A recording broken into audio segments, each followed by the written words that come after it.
Hi, friends. This is Tilly. I just wanted to give you a little warning about this episode. While it's not the main topic, there is some discussion of suicide and hate crimes. I know not everyone is in a place to hear about those things all the time, and I didn't want you to be blindsided. This episode is important, and it's a really great discussion, and it'll be here for you whenever you're ready. Love you.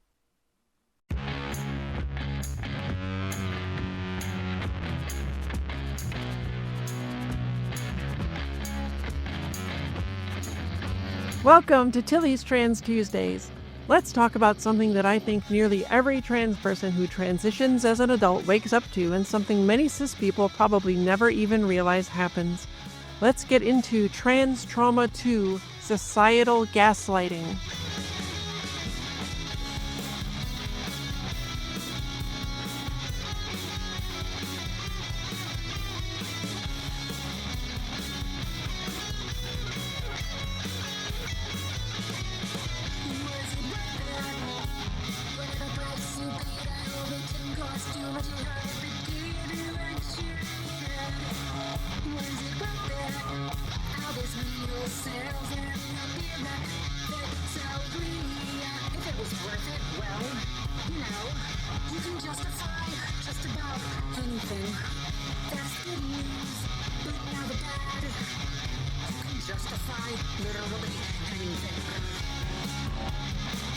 Hi, I'm Tilly Bridges, your host, and I'm joined by my writing partner, my best friend, my wife, our token cis representation, the catnip that makes me roll around all happy, Susan Bridges. Wow.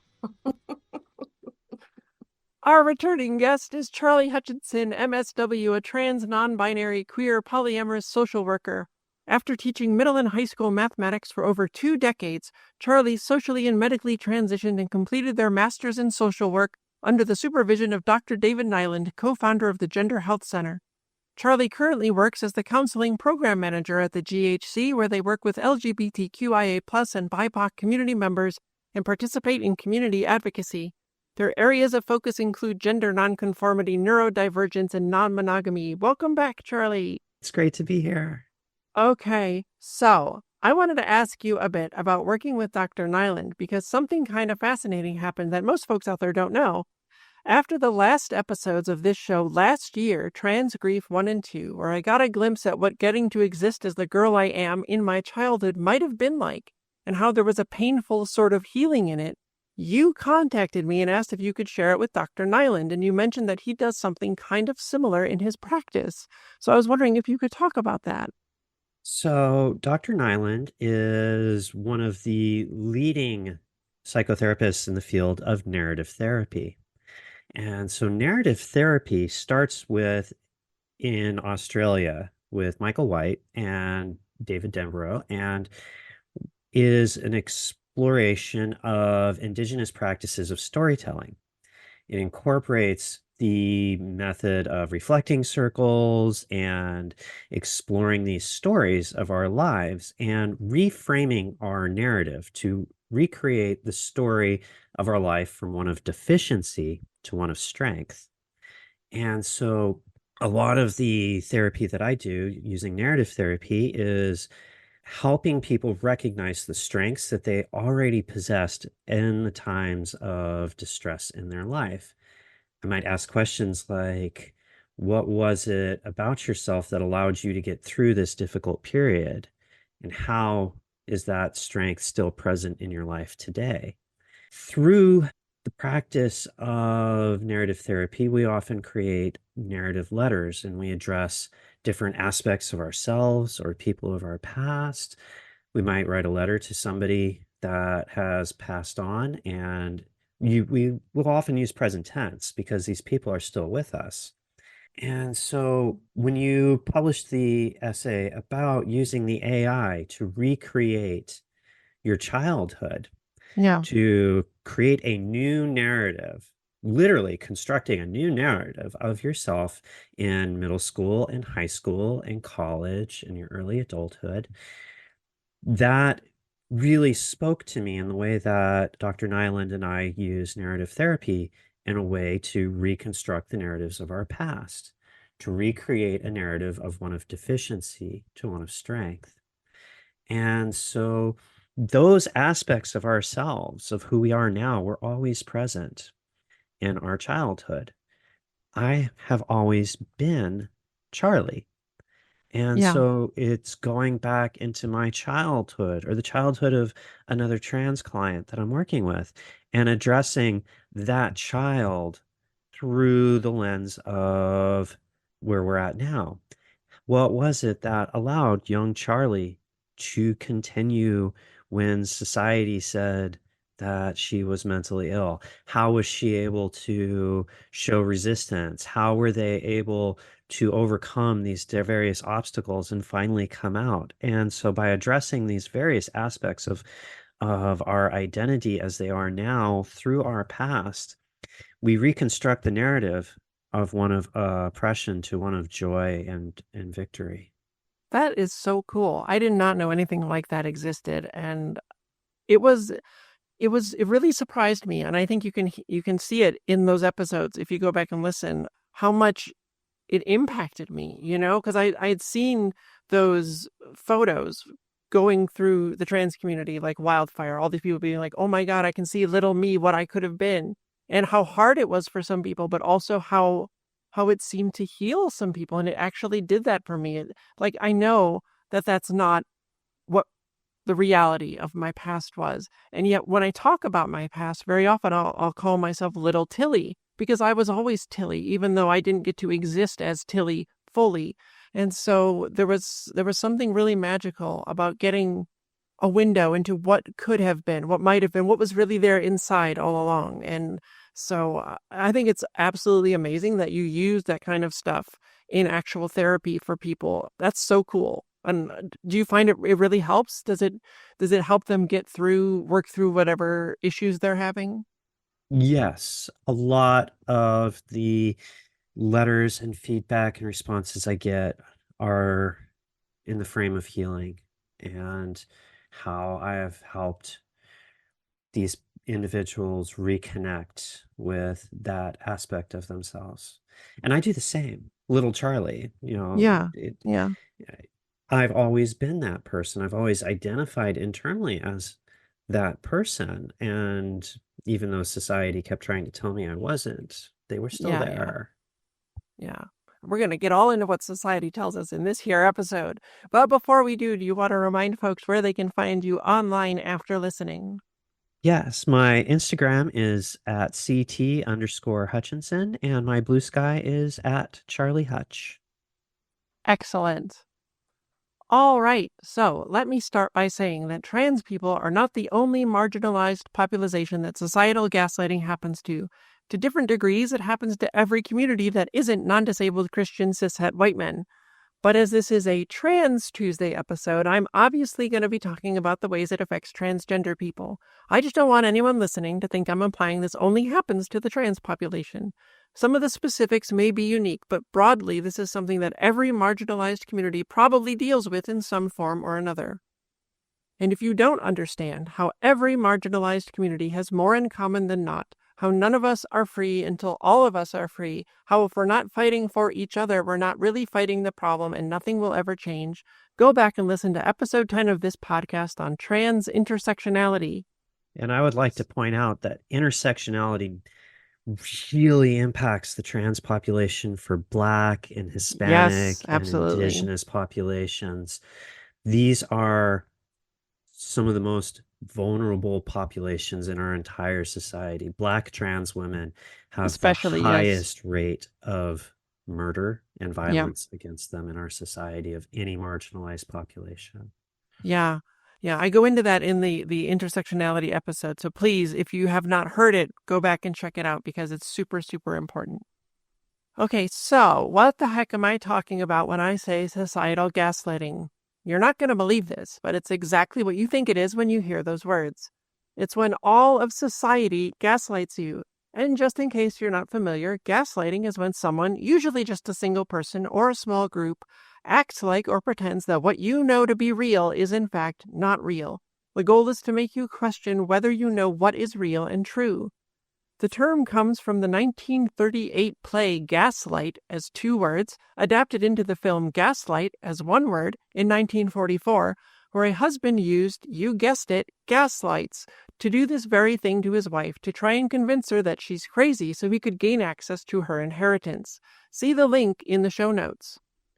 How familiar are you with gaslighting, Charlie? Like, is it something that has come up in the social work you do with people who've been victims of it at the hands of those they love? Is it Yes, common? it's extremely common. The oppression of colonization is Yeah. a big topic that we study and analyze, and how colonialism has worked excessively to oppress and exterminate indigenous beliefs and values as Yeah. it's expanded across the world.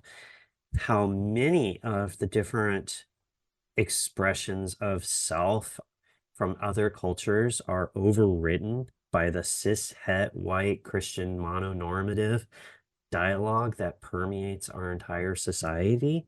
Yeah. How many people are told that their culture, their beliefs, their gender are irrelevant because they don't match that of the white nuclear family that is being pushed as the quote unquote ideal, which Yeah. is, that is a huge topic of what we study.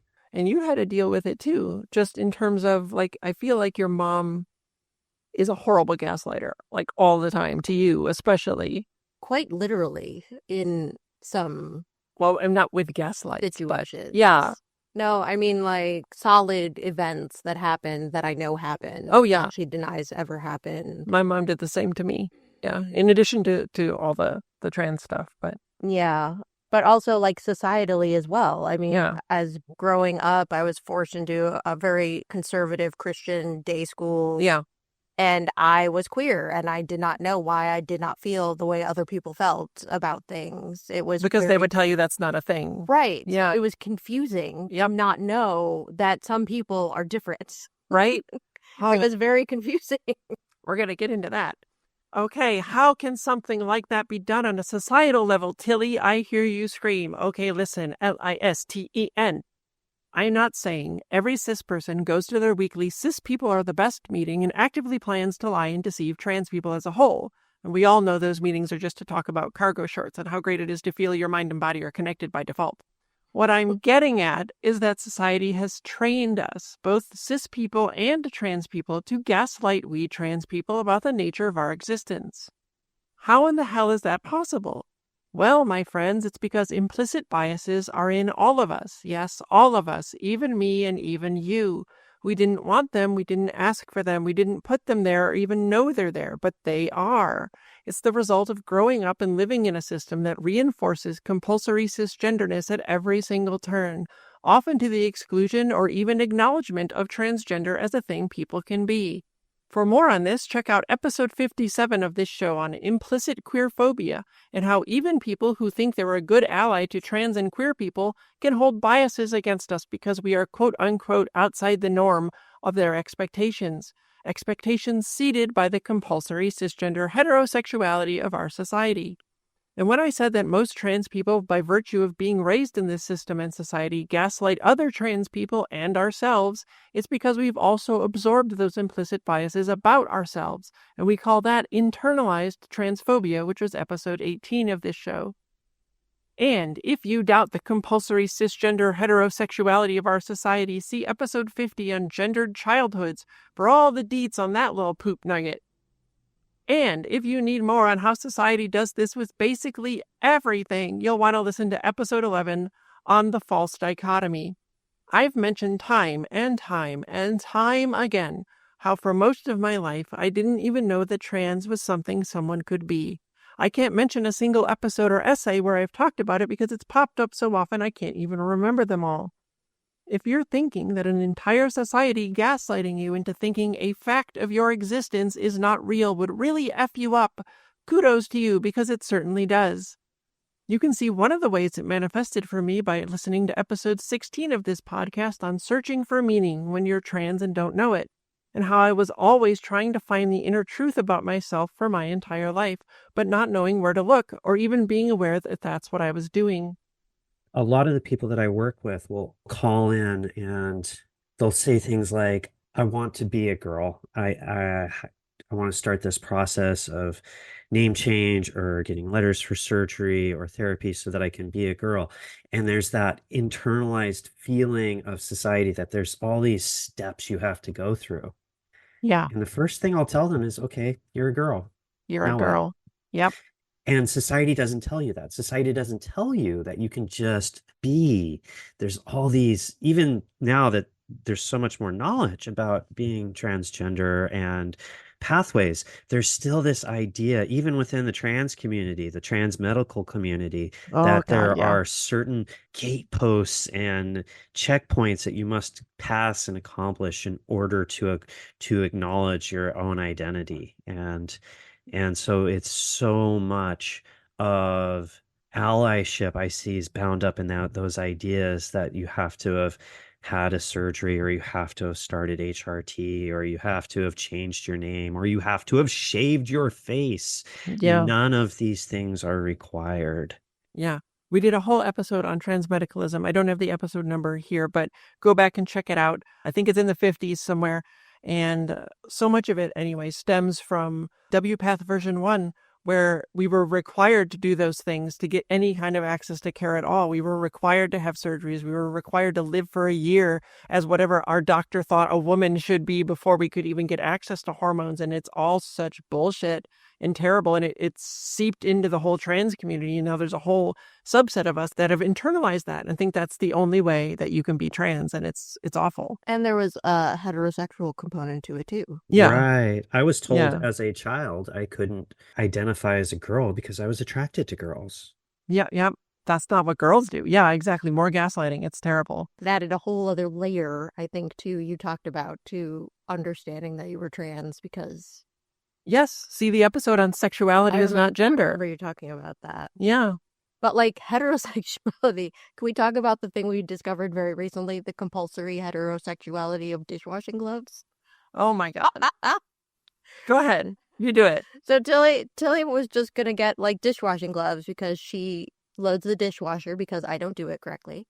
And so Well, you don't. she wanted gloves because, you know, it's winter. Your hands get very dry when Right. you wash them a lot. So we Yeah. bought a pair at the store. They were like a large. It said they were large. And Tilly tried them out. I was like, you know, these are a little small. They don't really fit. I can't even get them off once I get my hands in there. Right. They're too small. I have large hands. And I come to find out they sell the yellow gloves in X large and they only sell the pink ones up to large. Right. Because, of course, no one with extra large hands would ever want pink gloves. Women don't have big hands. Women are small and dainty. Right. Yeah. It's just like so wild that we were like, wow. It permeates Even dishwashing gloves are gendered. Like, come on. Our society is messed up, y'all. Okay. But things like that absolutely make you question your reality and what's real. Because if I have these feelings that I'd really like to be a girl and I feel way more like a girl than a boy, but your parents, your friends, your family, every stranger you meet and all the media and art you absorb says you are a boy, well, how could all of them be wrong? How could everyone in the world be wrong? Impossible. Therefore, something must be wrong with me. But the feeling doesn't go away. Even when we pretend it's not there, even when we try and try and try and try and try to make it go away. You can see way back in episode 6 on The Signs Were Always There, where once we realize we're trans, we can often look back and spot countless examples of our transness from our lives, even though we didn't know that's what they were at the time.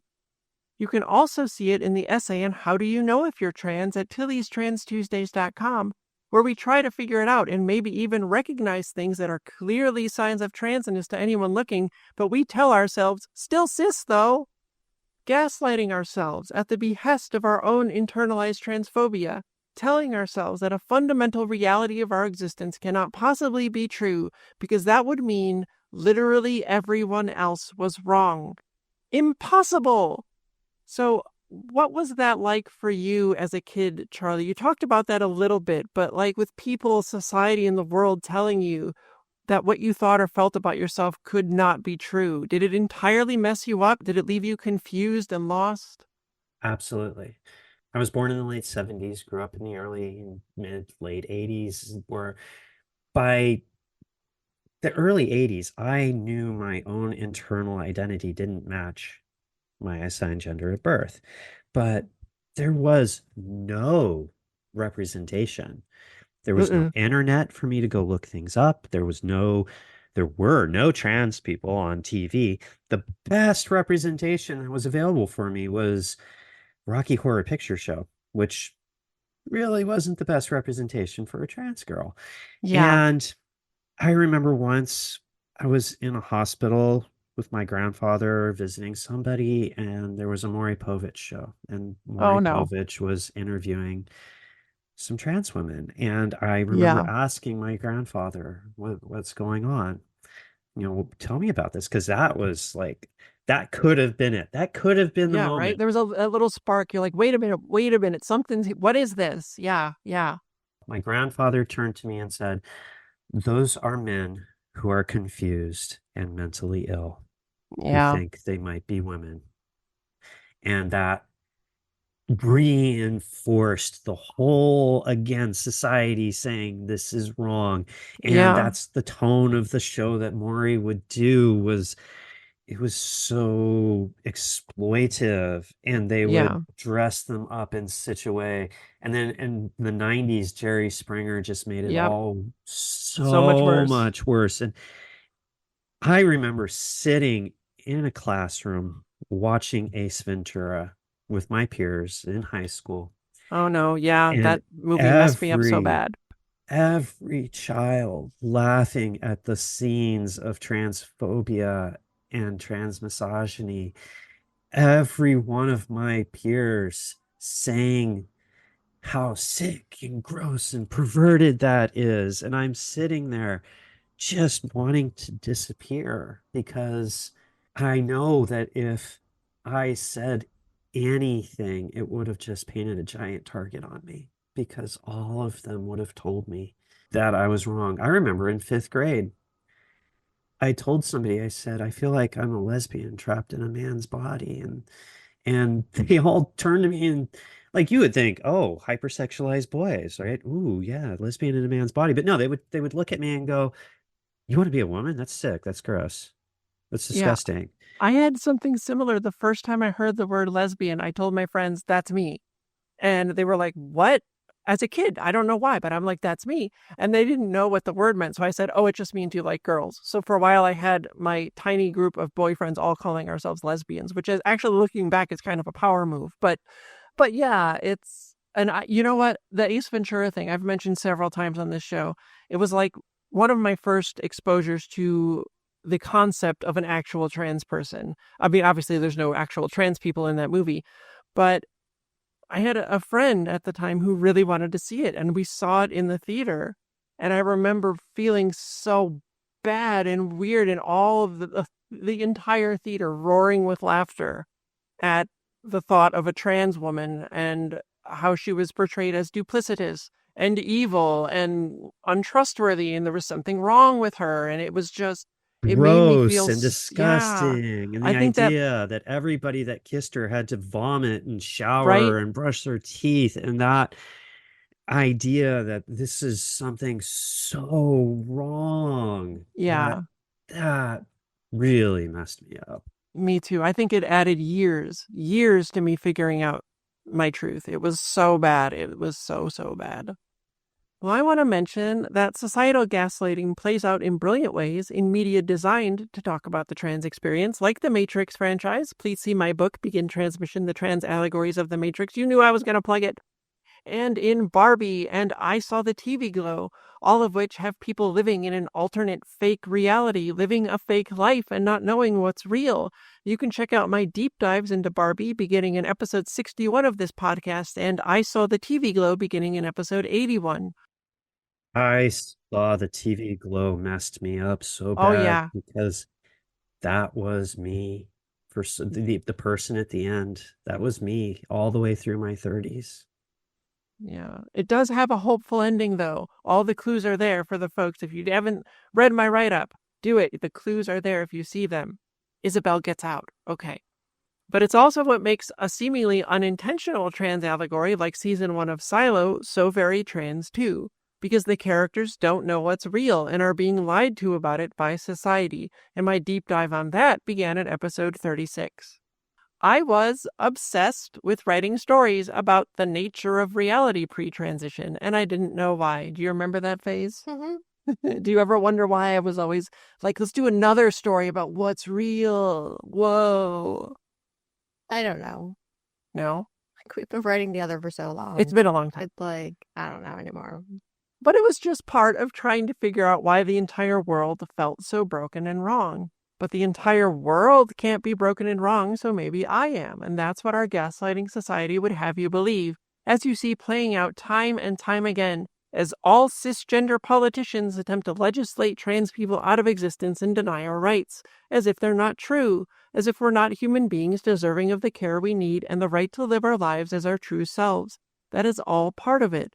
They call us, quote-unquote, unnatural, a lie, quote-unquote, aberrations, false, quote-unquote, anomalies. Nope, we're not those either. And that inflicts a trauma on you that you would not believe. It is something I still struggle with 4.5 years into social and medical transition. I'll probably always struggle with it because that trauma is built up over a lifetime. If you want to see so many of the ways that's messed up my life, episode 2 of this show on the past and why it haunts us, the past to the new past when a TV show somehow alleviated some of that trauma. This one is still only in essay form at tillystranstuesday.com. And Trans Grief 1 and Trans Grief 2, which were episodes 48 and 49, when I had to confront the loss of the life that had been stolen from me, but maybe found an unexpected way to cope with it. One thing I want to mention from those trans grief essays, and it's something that you've probably seen pop up in a few other essays as well, is how my life was stolen from me. My childhood was stolen from me. I didn't get to be a little girl or a teenage girl or a young woman. I mean, I was always a woman, but I didn't get to live as one, as me. I lived it pretending to be someone I'm not, and that too royally F's you up. Again, listen to episode 59 on gender dysphoria. How does your past and a childhood not living as yourself impact you, Charlie? Is it difficult? Have you reached any kind of understanding or a place where you're okay with it? It's interesting when I look back on my life because other than being told I was a boy and obviously being forced to dress a certain way, my childhood, early childhood, is indistinguishable from the childhood of a girl. I am perfectly comfortable taking images of myself at 4 or 5 and sharing them with people. And everybody goes, "Ooh, look at little Charlie," because a 4 or a 5-year-old child is going to look like a child. Yeah. Sexual characteristics don't start manifesting until much later in life, Right. until puberty. It's the way we dress people and the way we force them to style that gives those gender signifiers. Right. And I had long hair as a child. I had long blonde hair as a child. So sharing those images and looking back on my childhood at those ages, it doesn't feel wrong. It doesn't feel like that's any different. It wasn't really until I started socializing with other children in kindergarten that I became aware that there was a difference. And so grade school, that's when I started experiencing suicidal ideation.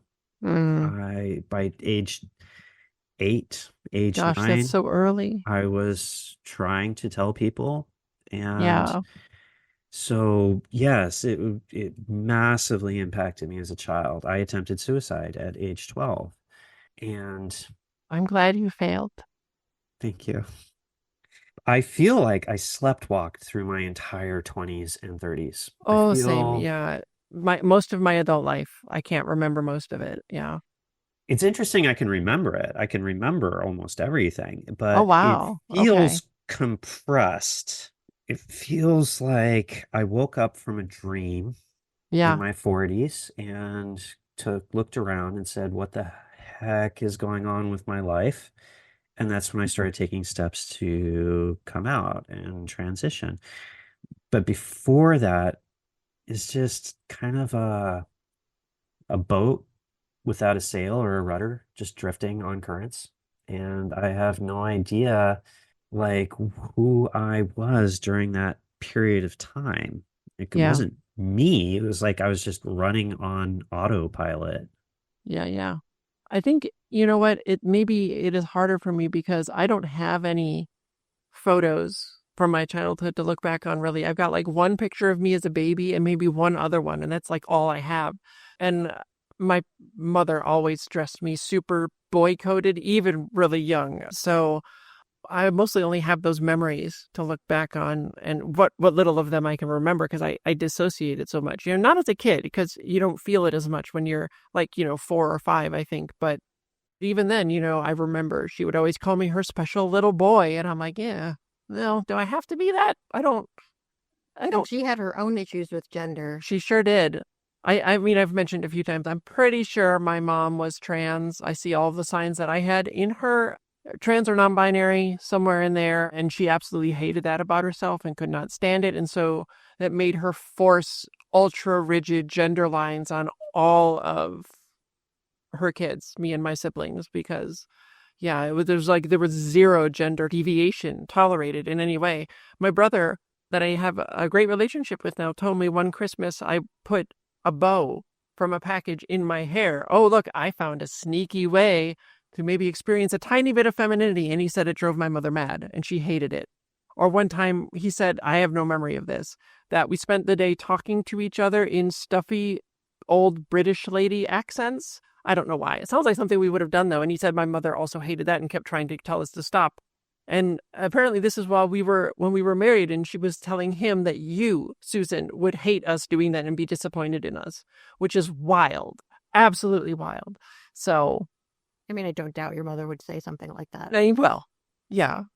My mother grew up in the 60s and 70s and was a liberated feminist, and there were no dresses in her closet for me to try on as a teen. There were no, she would wear pants and a shirt, and still enforced that gender binary on me. One of my more traumatic events as a child was when I was in 2nd grade, and she dragged me into the barber to finally cut that long hair off of me. And then I never had long hair again until I transitioned. But I screamed.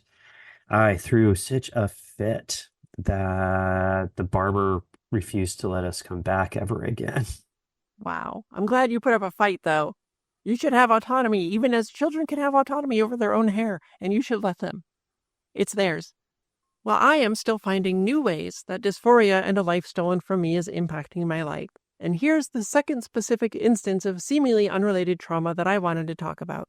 The first was last week in episode 94 on Trans Trauma 1, that old dysphoric feeling. I grew up in the Midwest, and I lived there into my adulthood before we moved out to Los Angeles. LA feels like home in a way no other place ever has, and I love it here for so many reasons. But anyway, I thought that's why the idea of going back to the Midwest didn't appeal to me. But it's more than that. There's this stretch on the route I drive my son to school on. That is bad. It's only a block long. There's just large apartment buildings on either side of the road. There's literally nothing remarkable about it. And it terrifies me. It makes my chest clench and my breathing ragged, and I feel like I'm being crushed, like I'm drowning. Hey, wait, that's how I describe my dysphoria. And that's also how I feel anytime I so much as think about the possibility of going back to the Midwest. What the heck? What I discovered in searching and studying this block every time I drove through it was that it reminded me of the Midwest, of Chicago, where I grew up. It's all tall buildings and right angles and deciduous and pine trees, and especially on gloomy days when it all looks extra gray and flat and morose, it makes me want to run away and hide. Because the association with extra gray skies, flat ground, only deciduous and pine trees, tall buildings and right angles, they remind me of my childhood. And that was nothing but a sea of dysphoria, so it triggers those dysphoric feelings in me and makes me panic. Like I'm going to lose everything I've gained, like I'm going to be forced back into that false shell, like I'm going to be forced back into living that lie, like I'm going to be forced back into unending pain and despair with no way out, like I'm dying. But this is the fastest route to take, and my time is always at a premium, so I have to keep driving through that stretch. I can't avoid it. So I studied it further. And I realized there are a few palm trees scattered in there, but I'd been missing them. There are mountains way off, but I can see them when it's not too hazy. And I can remind myself, you are not there. Here is not there. You are in California. You are living as your true self. You made the impossible possible. But damn if it wasn't tough to do that. And I have to remind myself to look for the palms, to look for the mountains, to not panic through that innocuous stretch of one block of apartment buildings. And there are other ways this has impacted me too that I haven't really found a way through yet. There's music that, as a teen, I used to love. I was a known fanatic of a few singers. When my wife and I here got remarried earlier this year to have a wedding with the real me, this actually came up. No music from the artists I was a former fanatic of were on that playlist that I kept getting complimented on. And then you should say, like, we told the DJ they were simply not allowed to play anything not Right. on the list. Play only songs from this list. Yeah. Which is, like, apparently kind of rude to a DJ, but oh well, we're paying you. He dealt with it. We paid him nicely. As I mentioned in episode 72 on a trans rewedding, the same old friend who was very surprised to see the new true me and how different I was, especially from our original wedding, said she was surprised there was no music played from these artists I was such a huge fan of. And I had to tell her the sad truth of it is that I can't really bear to listen to their stuff anymore because it takes me right back to high school. And while a lot of music can do things like that for a lot of people, when the place it takes you back to is one of misery and pain and endless, hopeless despair, that is not a place you want to go back to. I thought about maybe taking time to revisit those artists, to see if I could find a way back through like I did with that one block of apartment buildings that nearly gave me a panic attack. But that'd mean taking hours to subject myself to terrible feelings to try to work through them. And while that'd probably be a good and healthy thing for me to do, again, my time is at a premium and I don't have a day or more that I can potentially lose to the emotional fallout of whatever misery it might inflict. So, until I have the time and energy to confront that, I basically have to just avoid those artists entirely. There's lots of media that puts me back in that mind space. Yeah. Most recently, I was watching the new versions of Stephen King's It. And for a trigger warning, the second episode starts with a very homophobic scene.